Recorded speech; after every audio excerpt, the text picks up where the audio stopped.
वैदिक कथा अमृत में आपका स्वागत है।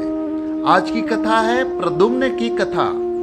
किस तरह भगवान कृष्ण के पुत्र रूप में प्रद्युम्न का जन्म हुआ और किस तरह फिर संबर असुर ने उनका अपहरण कर लिया और प्रद्युम्न किस तरह संबर को मारकर अपनी पत्नी समेत घर लौटे।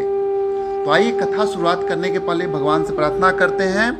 ओम नमो भगवते वासुदेवाय। नारायणं नमस्कृतं नरं चैव नरोत्तमं देवीं सरस्वतीं व्यासं ततो जयमुदीरये। जब भगवान वासुदेव के अंश रूप कामदेव शिवजी के क्रोध से भस्म हो गए तो वे रुक्मणी की कोख से प्रद्युम्न के अंश रूप में पुनः उत्पन्न हुए। संबर नामक असुर ने इन्हें अपना शत्रु मानकर प्रसूति गृह से ही जब वे 10 दिन के भी नहीं थे उनका अपहरण कर लिया। उसने प्रद्युम्न को समुद्र में फेंक दिया और फिर अपने राज्य को चला गया।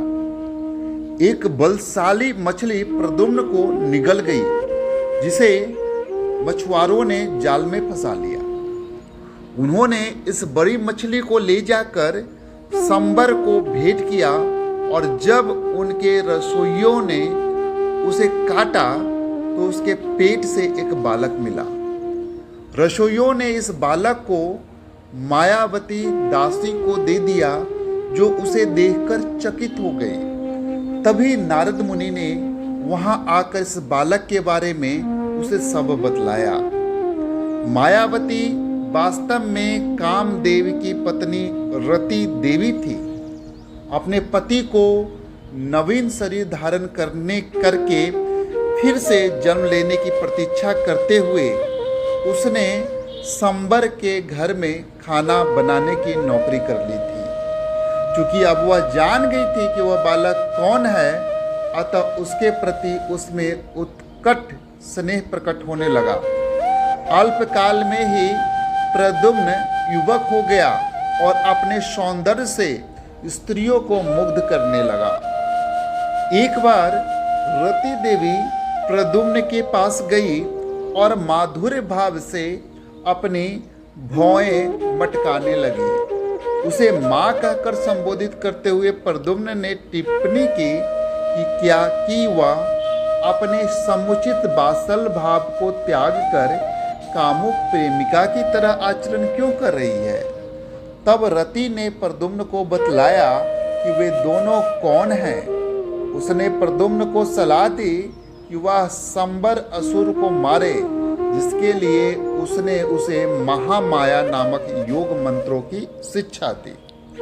प्रद्युम्न ने संबर के पास जाकर उसे अनेक प्रकार से अपमानित करके क्रुद्ध किया तथा लड़ने के लिए ललकारा।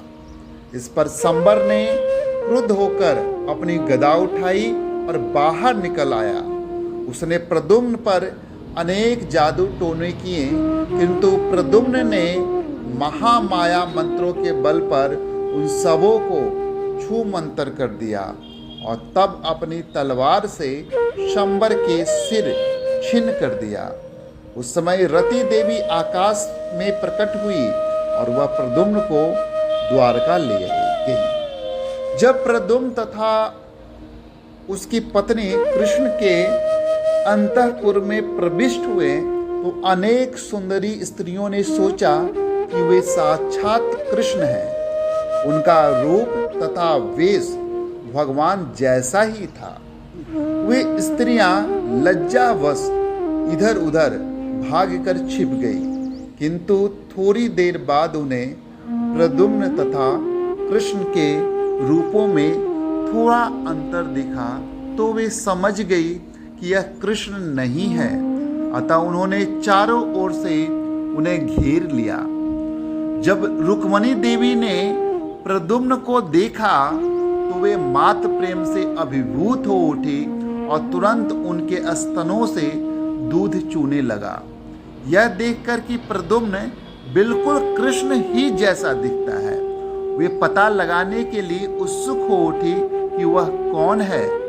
उन्हें स्मरण हो आया कि किस तरह उनका एक पुत्र प्रसूति गृह से चुरा लिया गया था। उन्होंने सोचा, यदि वह अभी जीवित है तो वह मेरे समक्ष खड़े इस प्रद्युम्न की ही आयु वाला होगा।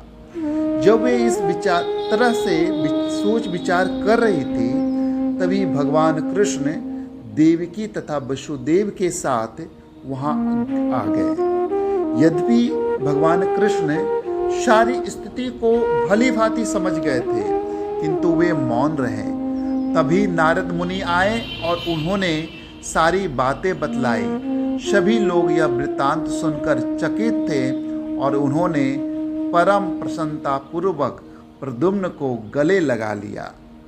चूंकि प्रद्युम्न का सौंदर्य कृष्ण के सौंदर्य से काफी कुछ मिलता जुलता था, अतः प्रद्युम्न के प्रति मातृ स्नेह रखने वाली स्त्रियां उन्हें अपने प्रेमी के रूप में देखने लगी। चूंकि वे कृष्ण के हूबहू प्रतिबिंब थे, अतः उनका इस प्रकार से उन्हें देखना स्वाभाविक था। तो ये थी भगवान प्रद्युम्न की कथा, जो भागवत पुराण में आती है। तो इसी तरह की कथा सुनने के लिए आप वैदिक कथामृत में बने रहें। और आपका किसी तरह का कोई कमेंट्स हो तो कमेंट्स बॉक्स में डालें, उसके अकॉर्डिंगली उसके अनुसार हम लोग इस कथा को और अच्छा बनाने की कोशिश करेंगे। धन्यवाद। हरे कृष्णा।